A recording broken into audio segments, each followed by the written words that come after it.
স্বপ্ন যেখানে ডানা মেলে। নোয়াখালী সরকারি মহিলা কলেজ শুধু একটা শিক্ষা প্রতিষ্ঠান নয়, হাজারো মেয়ের স্বপ্ন গড়ার আসল ঠিকানা। এটা 1970 সাল থেকে জ্ঞানের আলো ছড়িয়ে যাচ্ছে মাইজদির প্রাণকেন্দ্রে। এখানে আছে শিক্ষা, সংস্কৃতি, বন্ধুত্ব আর ভবিষ্যৎ গড়ার অনুপ্রেরণা। প্রতিটি করিডোর যেন বলে, একদিন তুমিও সফল হবে। নোয়াখালী সরকারি মহিলা কলেজে বহিরাগত কেউ প্রবেশ করার অনুমতি পায় না, তবে আমি বিশেষ অনুমতি নিয়ে এই কলেজে প্রবেশ করেছি। কলেজ হোস্টেলে ছাত্রীরা থাকার কারণে ওইদিকে ভিডিও করার কোনো অনুমতি নাই। তারপরেও আমি আপনাদের দেখার সুবিধার্থে একটু ভিডিও করে নিলাম। বাইরে থেকে যতটা সুন্দর ও গোছালো মনে হয়, তবে ভিতর থেকে নতুন ক্যাম্পাস ব্যতীত অন্য ভবনগুলো এতটা গোছালো মনে হয় নাই আমার কাছে। নোয়াখালীর মানুষ যে অত্যন্ত রুচিশীল তার প্রমাণ আপনারা আমার বাড়ির ভিডিওগুলো থেকে পেয়ে থাকেন। আপনারা জানেন নোয়াখালীর মানুষ এখন সারা বিশ্বে ছড়িয়ে ছিটিয়ে আছে। যতগুলো উন্নত রাষ্ট্র আছে সবগুলো উন্নত রাষ্ট্রে নোয়াখালীর মানুষ আছে।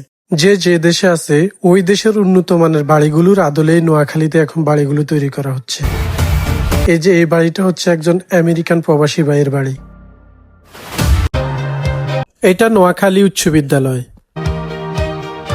নোয়াখালীর শিক্ষা ঐতিহ্যের এক গর্বের নাম নোয়াখালী উচ্চ বিদ্যালয়। 1969 সালে প্রতিষ্ঠিত এই বিদ্যালয়টি শুধু একটি শিক্ষা প্রতিষ্ঠান নয়, হাজারো শিক্ষার্থীর স্বপ্ন গড়ার আসল ঠিকানা। মাইজদির প্রাণকেন্দ্রে অবস্থিত এই বিদ্যালয় থেকে বের হয়েছে অসংখ্য মেধাবী শিক্ষার্থী, যারা আজ দেশের বিভিন্ন জায়গায় সফলতার সাথে কাজ করে আসছে। বিশাল ক্যাম্পাস, শিক্ষার সুন্দর পরিবেশ আর ঐতিহ্যের ছোঁয়া নোয়াখালী উচ্চ বিদ্যালয় আজ শিক্ষার্থীদের কাছে আস্থার প্রতীক। এটা আমাদের নোয়াখালী, এটাই আমাদের গর্ব। 2 কোটি টাকা ব্যয়ে নির্মিত এই অসাধারণ বাড়িটি নোয়াখালী কবিরহাট অবস্থিত। আমি মনে করি স্বপ্নের একটা বাড়ি শুধু ইট পাথরের দেওয়াল না, এটা হলো শান্তি, ভালোবাসা আর পরিবারের হাসির ঠিকানা। বাড়িটির প্রতিটা কোণা যেন গল্প বলে। বড় জানালায় সকালের আলো, ছাদের হাওয়ায় বিকালের শান্তি, আর রাতের নরম আলোয় এক টুকরো স্বর্গ। লাক্সারি মানে শুধু দামি ডিজাইন না, লাক্সারি মানে নিজের আপনজনকে নিয়ে সুন্দরভাবে বেঁচে থাকা।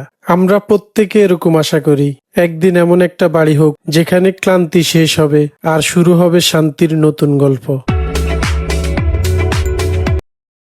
এটা নোয়াখালী মাইজদির লয়েস কলোনি এলাকা। মূলত এই এলাকা আইনজীবী, সরকারি কর্মকর্তা ও শিক্ষিত মধ্যবিত্ত পরিবারের একটি পুরাতন আবাসিক এলাকা হিসাবে পরিচিত। মাইজদিকোট এলাকা গড়ে ওঠার পূর্বে আইনজীবীদের বসবাস সহজ করতে এই কলোনির বিকাশ শুরু হয়। এই জন্য এর নাম লয়েস কলোনি বা উকিলপাড়া নামে পরিচিতি পায়। এই এলাকায় আগে অনেক বড় বড় পুকুর, খাল ও নিচু জলাভূমি ছিল। ধীরে ধীরে শহর সম্প্রসারণের কারণে সেগুলোর বড় অংশ ভরাট হয়ে আবাসিক এলাকায় রূপান্তরিত হয়। অনেকের এই বিষয়টা জানা নাই, 80-90 শতকের অনেকগুলো বাড়ি এই এলাকায় এখনো আছে। মাইজদির প্রশাসনিক কেন্দ্র খুব কাছাকাছি হওয়াতে এই এলাকায় রাজনৈতিক ও সামাজিক গুরুত্বপূর্ণ বৈঠকগুলো হয়। অনেকে জানে না, মাইজদি আধুনিক নগরের শুরুতেই এই কলোনি ছিল অন্যতম পরিকল্পিত আবাসিক অঞ্চলগুলোর একটি। গ্লাস আর কাঠের সমন্বয়ে নির্মিত এই অসাধারণ বাড়িটি নোয়াখালী কবিরহাটের বেড়ির পাশে অবস্থিত। দূর থেকে যদিও বোঝা যায় গ্লাস আর কনক্রিট দিয়ে এই বাড়িটি নির্মাণ করা হয়েছে, তবে কাছে গেলে আসল বিষয়টা নজরে পড়ে। এই বাড়িটা নির্মাণ করার ক্ষেত্রে বেশিরভাগে কাঠ ব্যবহার করা হয়েছে। এখন আপনারা সামনের অংশটা দেখতেছেন, দেখেন এখানেও কাঠ ব্যবহার করা হয়েছে। এই যে সিঁড়ির অংশটা দেখতেছেন, এখানেও কিন্তু এই কাঠ ব্যবহার করা হবে। বাড়ি থেকে বের হলে এই অসাধারণ দৃশ্যগুলো চোখে পড়ে। একেবারে বেড়ির সাথে এই বাড়িটার অবস্থান। বর্তমানে বেড়িটি খনন করা হচ্ছে। আমরা আজকে চলে আসছি নোয়াখালীর হাতিঝিলের আদলে যে ব্রিজটা করা হয়েছে সেই ব্রিজের উপর। এটা নোয়াখালী সদরের ভিতরে পড়েছে। এটা একেবারে হাতিঝিলের আদলে করা হয়েছে এই ব্রিজটা। অনেকেই বলেন আপনার ভিডিওগুলোতে লোকেশন গুলো দেন না কেন, তো আমি সেজন্য চিন্তা করলাম এখন থেকে আমার প্রত্যেকটা ভিডিওতে লোকেশন দিয়ে দিব। ভিডিওতে লোকেশন না দিতে পারলেও আমার কমেন্টস বক্সে অবশ্যই লোকেশন গুলো দিয়ে দিব। এটা হচ্ছে দত্তবাড়ি দজা থেকে মাত্র 1.5 কিলোমিটার পূর্ব পাশে। দত্তবাড়ি দজা থেকে পূর্ব দিকে যে রাস্তাটা গেছে ওই রাস্তাটাতে আপনারা 5 মিনিট গাড়ি চালালে এই ব্রিজটা পেয়ে যাবেন। অত্যন্ত সুন্দর একটা ব্রিজ, অবশ্যই ঘুরে আসতে পারেন। এই বাড়িটা নোয়াখালী সদর উপজেলার আনন্দপুকুর পাহাড় পশ্চিম বিনোদপুরে অবস্থিত।